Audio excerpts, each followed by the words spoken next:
guys, so check this out. I've been working since I was 16 years old, and I've been busting my ass off every single day. Haven't taken a week off, more than a week off of vacation since I've been 16.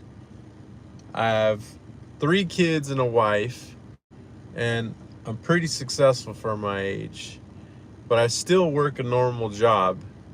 And the thing is that I am getting tired of exchanging my time for money. You see, the difference is with millionaires and normal everyday people like me, we exchange our time for money. And we go to work, put in that 9 to 5 grind, right? I work 12-hour shifts for a damn paycheck.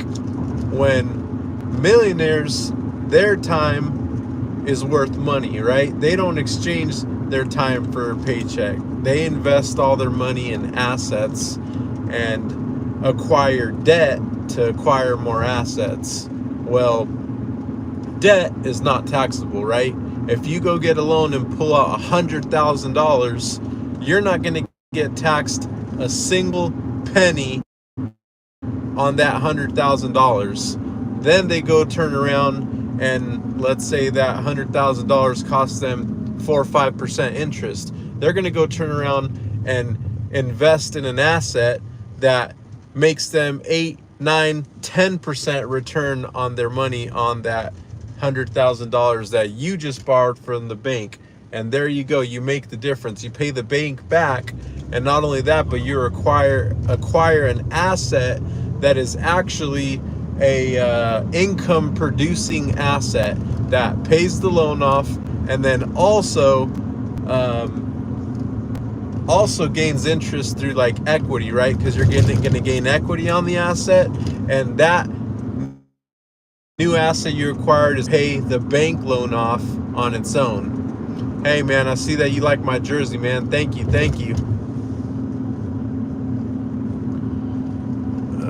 Q Mimi is here. What's going on? Bruh, what up? So anyways, what I'm trying to get at is that I'm getting tired of this 9 to 5 grind, right? And I work my ass off to like, I'm a supervisor at a treatment plant, but it's taken me 10 years to get licenses, working 9 to 5. I get 4% raises every year. And if you really calculate it, it's like $1.50, right? So I'm getting tired of that shit. And at the same time, it's like, if I were to work, just imagine how much we work, a normal everyday person, how much we work every single day, and how much, like, just all the time and effort that we actually put into a 9 to 5 job for somebody else to have a business and make money off of us. Well, guess what? Our boss is a millionaire. Our boss is making money. Our boss is the ones driving the badass car. We're the ones that are working and collecting a paycheck. And just remember this, when you get paid, companies pay you just enough to keep you broke. They pay you just enough to get by, but they can't pay you too much, because then you wouldn't work there no more, right? Well, imagine this. Imagine if you literally worked as hard as you do already at work and put 25-30% of that effort into developing and establishing your own business, no matter what it may be. Rather it's pressure washing business, or I've looked up like so many businesses, man. I'm like really big on personal development and growth and like starting businesses. Like I have a bachelor's degree in business administration, and I'm not by any means, I'm a working person, man, just like you. Like I am a normal average dude that is looking for more and looking for better. And at the end of the day, I'm like, man, if I were to just put some of this effort that I do every single day, like last year, I worked like 460 hours of overtime, like $30,000 in overtime. And like, I work my ass off for that. I take time away from my family, time away from, you know, from just my own activities. And at the same time, I'm like, I just want to be at a point where I don't have to exchange my time for money anymore. And if I do, I want my time to be contributed to my own business that's going to generate me, turn me into a freaking millionaire, man. I'm tired of this damn grind. And it's a hard decision, right? But I looked at these motivational speakers and people that have started businesses. Like, look at Uplift and like Cody Sanchez, right? They're like entrepreneurs that have bought businesses and established businesses and bought and sold businesses. And you know how many people have become millionaires? I seen this one kid that literally started a company that cleans trash cans. So you take your trash out to the curb, the trash company comes, pick up your trash. Well, they come after the trash guy and they basically pressure wash it, dump it into their own little trash truck that holds the water. They clean it out, make sure it smells good, and put your trash cans back in your backyard. Well, this kid is charging $30, $40, $50 a month for that service. And this kid's a millionaire already. And all he does is clean trash cans. So you think about it, $40 times 10, right? That's $400 already. If you get 10 accounts at $40, that's $400. Could you get 20? That's $800 a month, right? Could you double that? $1,600 a month. Like, how long would it take you to replace your income just by doing that? Now, what I've learned is that, you know, following the baby boomer generation has made people millionaires. And every business, if you really think about it, every single business in the world does two things. They either are a service-based business, or they are a goods and services, or like they sell a product, right? So no matter what, you're either selling something, a physical thing, something you invented or an item, or you're in service. And service, don't get me wrong, like, you can make a lot of money with both, but time is money, right? So when you have a service-based business, you got to put a lot more time into, you got to put a lot more time in, hold on, sorry, let me read what you guys are saying. Yeah, man, I'm not looking at the phone, I'm driving. All right, so, yeah, my zipper's not down, bro. And then anyway, so what I was saying is, like, service-based industries, they take a lot of your time, right? But let's say, like, you develop a product or a book or a spreadsheet, or you invent a product, man. Look at all these fidget spinners and shit, and like those little pop-it things that kids play with. Like, you know how much money fidget spinners made when that shit came out and it was popping? Like, imagine, and this is the thing, like, I seen this one girl on Shark Tank.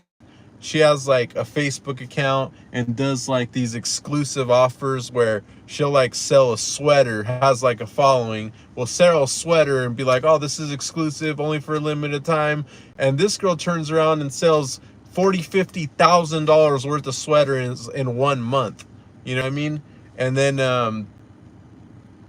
and how much time does that take you, right? Like, if you're in the service industry, well, now you gotta like take time to go out and service people's stuff and provide that service. Hire somebody, go out, have your machinery, go out there, spend the time. How many hours does it take to do that? Now check this out, how many hours does it actually take to how many hours does it take for you to sell a product online? Like, you could literally set it up, drop shipping or something, and literally wake up in the morning and sell $200,000-$300,000 worth of inventory. And like, that took you overnight, you know? And when it comes to selling something, it's like, you have to be able to identify a need in the industry. Like, you have to know what people need before they know they need it, you know? At the same time, it's like you're selling a brand, you know, you're selling like a name. You have to convince, like, for example, Apple, they're literally in the business. People, if you really look at it, Apple they're in the business, right? We think they're in the business of selling phones and computers and earbuds, but realistically, they're in the business of selling you the brand. They're in the business of branding, having customers want the Apple brand, retaining and keeping their customers, and they're in the business of having that prestigious name and branding behind them that we want Apple. Like, when you're an Apple person, you buy Apple phones, you buy Apple headsets, you want an Apple Watch, you want an Apple computer. Like, they could develop whatever the hell they want and you'll go out and buy it because you're an Apple person. Same with the Android person. So realistically, like, Apple's in the business of retaining customers and keeping their customers loyal, because if Apple just sold like products to a person one and done, then they would die off. But they don't, because like people love Apple. And that's my whole point, is that whenever you're trying to develop a clothing company or branding, or even if you get into the service industry, it's all about creating a brand, having a niche name that everybody remembers, that makes them say, you know what, I want to go to that company for them to do this service that I need. I want, rather it's picking up dog shit, or rather it's, you know, cleaning out your trash cans or pressure washing, having that look, clean uniform, you know, badass vehicles that are decked out, painted with rims. Like, people, it's like living up to the, everybody's looking at their neighbor and looking at what they got, right? Like, if you got a pool service guy, how many people get their pool serviced? Well, if you got a pool service guy that's rolling up in a freaking in a badass truck that's lifted with rims and has like prestigious pool cleaners, versus another guy that's just doing it in a pickup truck with no emblem or no label, which guy are you gonna want to clean your pool? You know what I mean? So just something to think about. All right, well, anyways, y'all have a good night, and sorry about your dog, man. Stay up.